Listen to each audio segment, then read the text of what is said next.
Olá, minha gente, aqui estamos para dar continuidade ao nosso projeto Aprendendo e Produzindo Literatura de Cordel. Esta é a nossa segunda aula. Hoje nós vamos começar falando sobre poesia e poema. Apesar de serem termos bem parecidos, dá para fazer aí uma diferenciação entre o que é poesia e o que é poema. A poesia é o universo que contém não apenas esses poemas, como também outras manifestações, uma vez que muitos consideram também como poesia outras manifestações artísticas, como, por exemplo, a música, a pintura, a fotografia. Para ficar melhor esclarecido para nós, pense também no termo música. Então, nós temos canções e temos música. A música é também o universo que vai englobar ali as canções em vários estilos. Então, a canção romântica, o rock e tantos outros estilos que vão, sim, formar esse universo musical ou universo chamado música. Agora vamos falar sobre verso. Muitas vezes alguém diz assim: poeta, tira um verso aí para mim, e a gente vai e diz uma estrofe completa. Isso é muito comum até entre os poetas. Mas para ficar bem definido, nós vamos dizer que verso é cada uma das linhas que constrói o poema ou que constrói a estrofe. Eu vou trazer aqui para exemplificar no cordel do autor José Evangelista, ele homenageando Pinto do Monteiro. O cordel dele é Velho Pinto do Monteiro, Cascavel do Repente.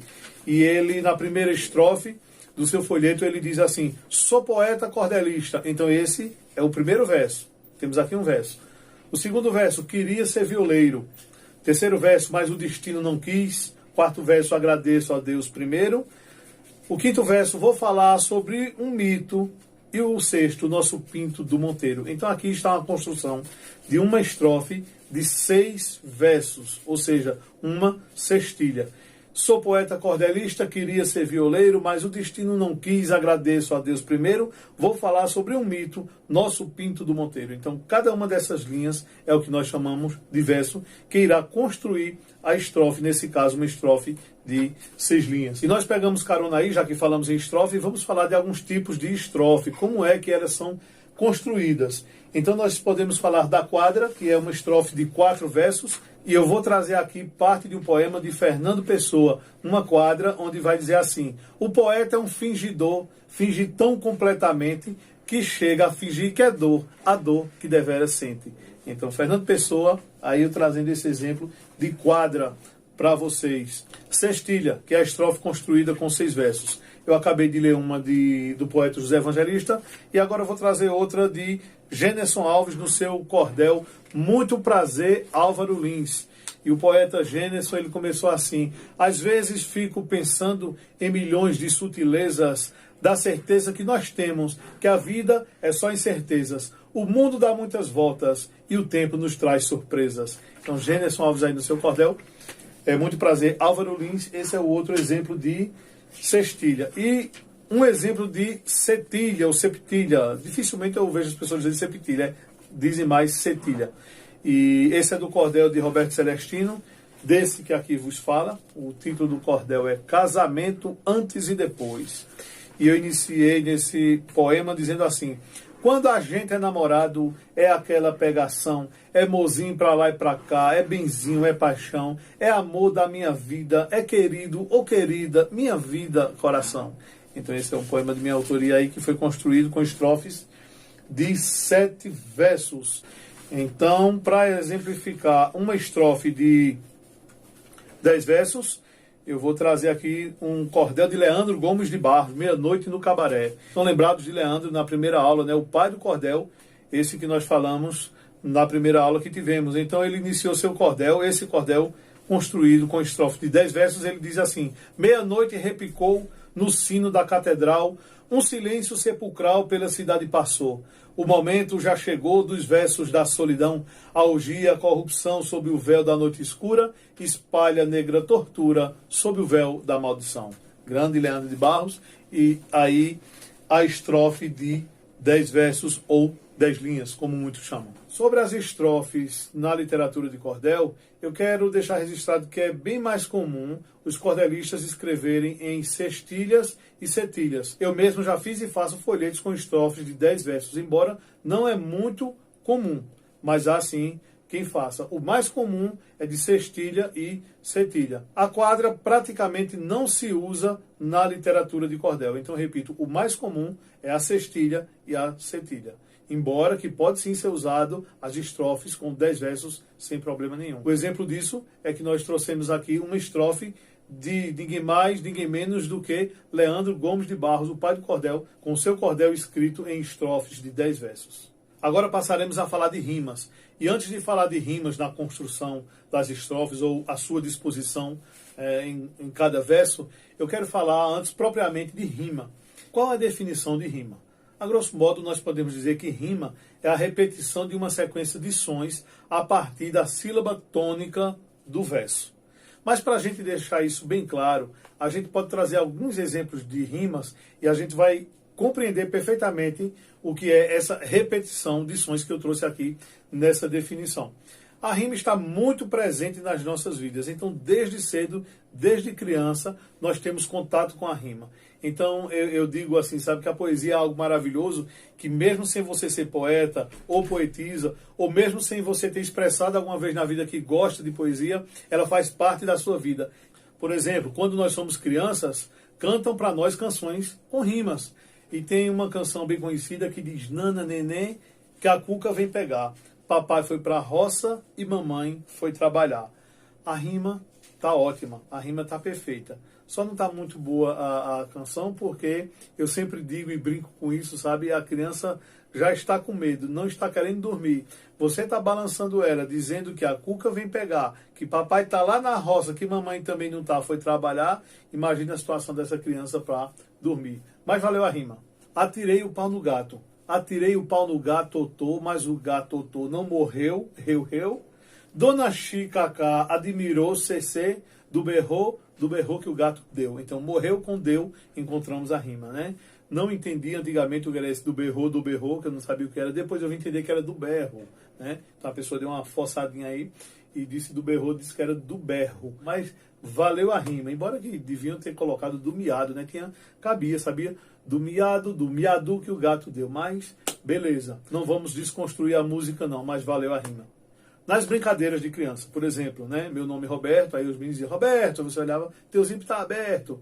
João, cabeça de mamão. Tem aquela outra situação do colega que passava na bicicleta e o camarada, para tirar onda com ele, dizia: ei, olha o pneu rodando.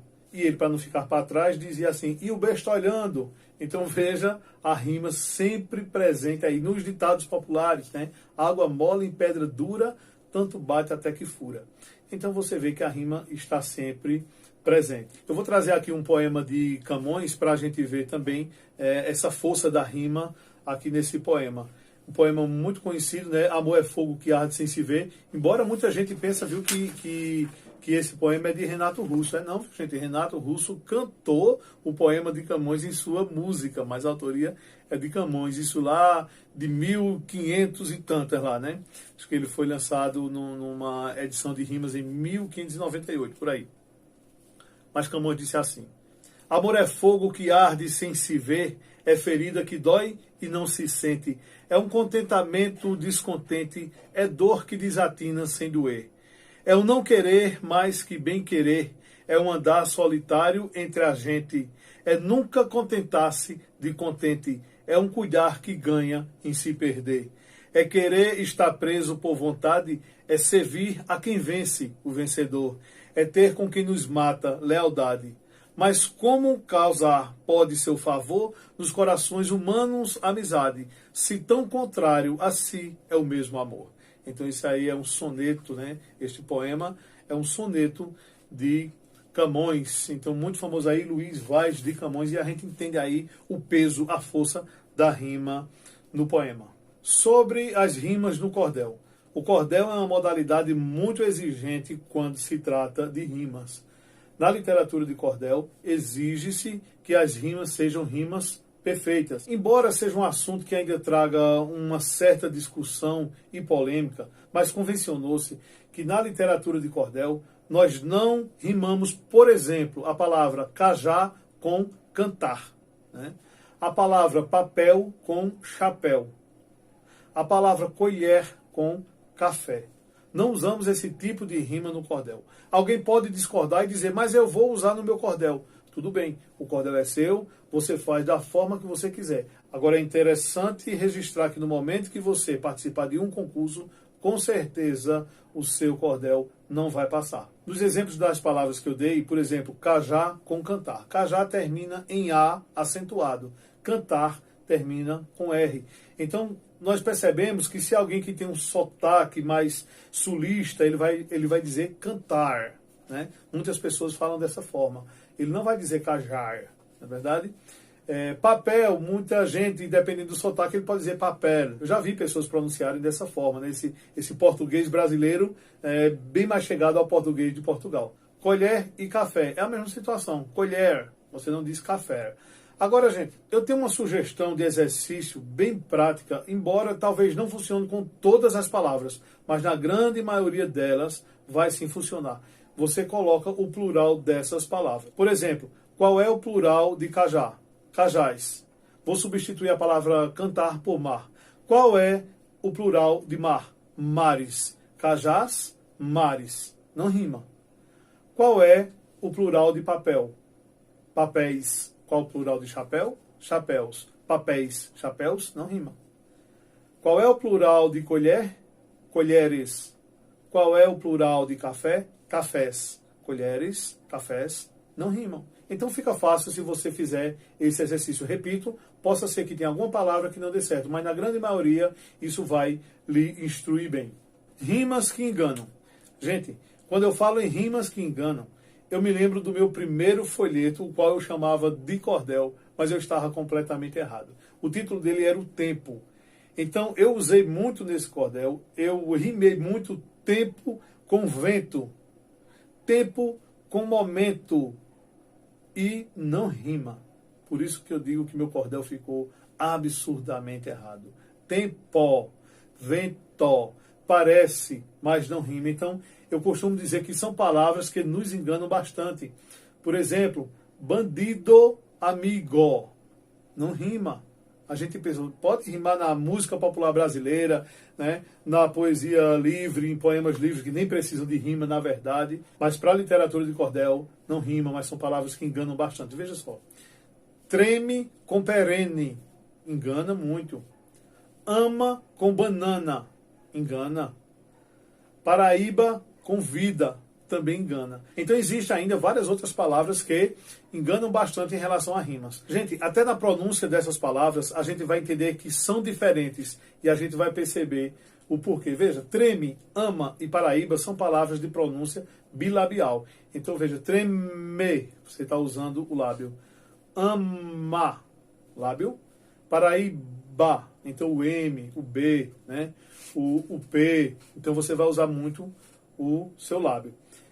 Perene, banana e vida, elas são palavras de pronúncia linguodental. Então, quando você diz perene, você coloca a sua língua entre os dentes. Quando você diz banana, a mesma coisa. E quando você diz vida, a mesma coisa. Você sente, né? Ninguém consegue dizer banana sem colocar a língua entre os dentes. Tente fazer isso não colocando a língua entre os dentes, ou seja, a pronúncia linguodental, que você vai fazer banana.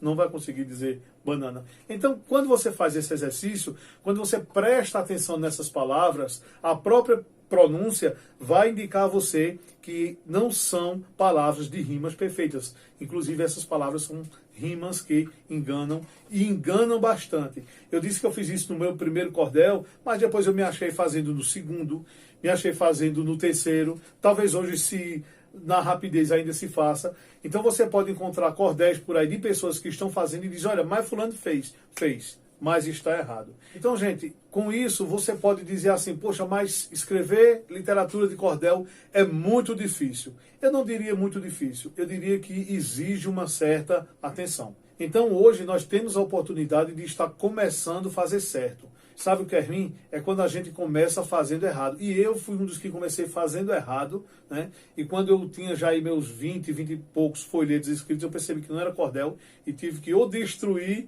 ou corrigir. Mas quando você começa, né, já fazendo o correto, isso vai facilitar muito. Quero dizer que hoje existe uma perfeição de forma alguma. Nem em mim, nem em ninguém. Acontecem erros e às vezes, acredite, às vezes até erros grosseiros que poderiam ser evitados. Mas depois, quando você manda alguém ler, você percebe, você corrige. Mas é interessante você ter esse conhecimento básico para que nós possamos começar fazendo o correto. E para finalizar, eu quero dizer a vocês que é muito importante que vocês observem tudo que estamos trazendo aqui, porque vão ser por essas informações que ao final, quando nós fizermos o nosso concurso de cordel, que vocês vão participar, o julgamento vai ser dado pelo que nós trouxemos aqui. Então, qual vai ser o critério de julgamento? Nós vamos observar o que foi trazido para o curso. Nós vamos julgar a partir do conteúdo que foi passado para vocês. Então, é de extrema importância que tudo isso seja absorvido por vocês. Eu acredito que por hoje essas informações são suficientes. Nós nos encontraremos, se Deus quiser, na próxima aula para nós falarmos sobre a construção das estrofes. Aí sim, nós já vamos começar a construir as estrofes, começar a construir os nossos poemas, as nossas literaturas de cordel. Um grande abraço mais uma vez. Muito obrigado pela atenção de vocês.